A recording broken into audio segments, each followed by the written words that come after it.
Hi everyone, so I'm back with another video and this is our first grammar lesson. So this video is for those who really struggle when it comes to grammar or struggle understanding the complex side of grammar. So the secret is to really go back to the basics. That's why today we are going to concentrate on the basic sentence patterns. However, I'll just introduce the two of them so that I'm not gonna bombard you or overwhelm me with too much information here. So we have two sentence patterns here. The first one is the subject plus verb, and the second one is the subject plus verb plus object. So subject plus verb pattern. So in this kind of pattern, we can use the intransitive verb. So when you say intransitive verb, that is the kind of verb that doesn't require an object. So what is an object? The object is the receiver of the action. Actually, that's gonna be the second pattern. So I'll just give you an example here. I slapped her. This is not true, okay? Just an example. I slapped her. So in this sentence, we have the subject, which is I. The subject is the person, the thing, or the animal that's doing the action, the one that is being talked about in the sentence, okay? That is the subject. Slapped is the verb. And the verb is the action word, or it can be another kind of verb. And last one is the object. We call this object. When you say object, it's the receiver of the action. So I was the one who did the action. So I was the subject. I am the subject. And then this person received the action. She got the action. So her is what we call the object. So we will continue talking about that later, okay? So let's go back to the first one. Again, an intransitive verb is a verb that doesn't require an object. So what you get is just a subject and a verb. So for example, the first one, first example of intransitive verb is smile. So if you write a sentence like this, she smiled. That is correct. That is still a correct sentence. Next one, fail. Well, let me highlight them. Fail. The student failed. That is still correct. Next is die. My ex died. I'm sorry, ex. I'm kidding. My ex died. Smile. Oh, we already have a smile here. So as you can see, these are very short sentences. But if you want your sentence to be longer and still using the subject verb pattern, then you can actually add an adverb or a preposition when you are using the intransitive verb. So we have examples of adverbs here. We have the adverbs of time. So what are the adverbs of time? Adverbs of time like soon, yesterday, in the past, before, after. So those are adverbs of time. Next is the adverbs of place. So example is somewhere, anywhere, everywhere. So adverbs of place. Adverbs of manner. So how the person does it. Beautifully, well, I did it well.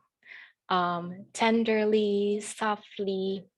Adverbs of degree. We have the adverbs of degree. Adverbs of degree are so, very, extremely, and then adverbs of frequency, like how often someone does something. Sometimes, always, usually, seldom, and those kinds of examples. So there you go. Those are your adverbs. And you can also add a preposition. So prepositions, words like to, where is it? Oh, not here anymore. Examples of prepositions, we have to, for, with, under, by, and etc. So these are examples of prepositions. I think you know what prepositions are. So go back. Let's go back here. So you can add adverb. So for example, the first one, she smiled. What adverb can you add here? You can say she smiled widely. You can add adverb of time. She smiled yesterday, but not today. Okay, so the student failed.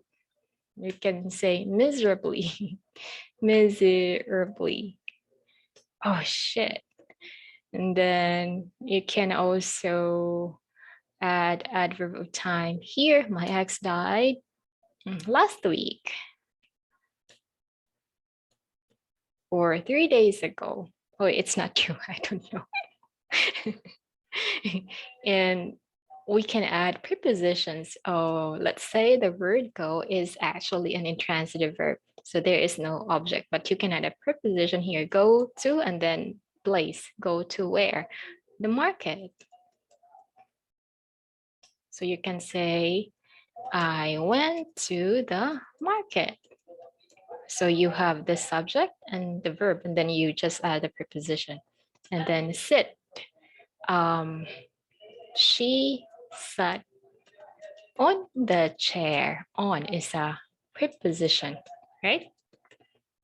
Yeah, but anyway, forget about adverb and preposition because this longer one because that's gonna be in another lesson.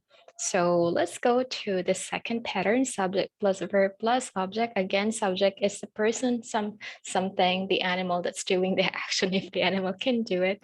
Verb is the action word and the object is the receiver of the action. So it requires an object. So in this case, the kind of verb that we use is a transitive verb. So meaning this verb needs an object. Okay, so example is slap. It needs an object. What else? Enjoy. It needs an object. Example, I enjoyed the ride. Another one is,